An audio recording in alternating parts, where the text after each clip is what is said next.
Hi guys, అందరికీ రథసప్తమి శుభాకాంక్షలు. నేను ఈరోజు సూర్యనారాయణ స్వామివారి టెంపుల్కి అనేది వెళ్ళాను అనమాట. ఇక్కడ దర్శనము అండ్ ఇక్కడ లైను ఇక్కడ ఎలా జరిగిందో ఒకసారి మీతో షేర్ చేసుకుందామని ఈ వీడియో అనేది పెడుతున్నాను అనమాట.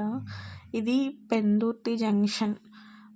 పెందుర్తి గవర్నమెంట్ కాలేజ్ ఉంది కదా, ఆ పక్కన ఒక వే ఉంటుంది. అక్కడ వే నుంచి వెళ్ళాలి మీదకి వెళ్ళిన తర్వాత ఒక 100 రూపీస్ టికెట్ వే ఉంటుంది. ఫ్రీ దర్శనం కూడా ఉంటుంది అన్నమాట. మేమైతే ఫస్ట్ స్టార్టింగ్ నుంచి లైన్ కట్టాం ఫ్రెండ్స్. లైన్ కట్టిన తర్వాత ఫ్రీ దర్శనం నుంచి కొంచెం మీదకి అంటే కొంచెం ఏం కాదు, ఒక 350 మీటర్స్ అనేది ఉంటుంది అన్నమాట. 350 మీటర్స్ వరకు లైన్ కట్టాము. ఆ తర్వాత మీదకి పంపించిన తర్వాత ఇలా ఉంది ఫ్రెండ్స్. 2000 ఉన్నాయి, ఒకటి 100 రూపీస్ది, ఒకటి ఫ్రీ దర్శనం. ఆ తర్వాత అలాగా లోపలికి వెళ్ళాక కూడా కొన్ని అంటే ఒక 4 లైన్లు ఉన్నాయి ఫ్రెండ్స్ ఫ్రీ దర్శనానికి.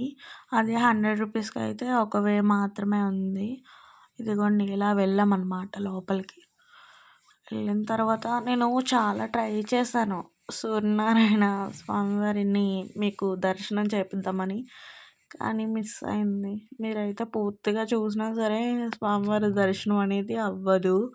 100 రూపీస్ వేలో వెళ్తేనే చాలా క్లియర్గా అనేది కనిపిస్తుంది అన్నమాట.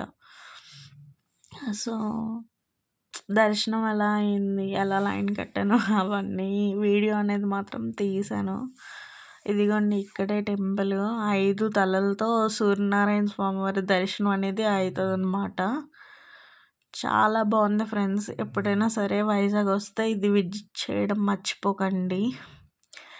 అండ్ ఈ పక్కనే ఒక టెంపుల్ ఉంది, ఒక అమ్మవారి టెంపుల్ అన్నమాట. అక్కడికి కూడా వెళ్ళాం మేము. అక్కడ ఏమీ అంత రష్గా లేదు, కానీ కొంచెం పర్వాలేదు ఇక్కడ మీద.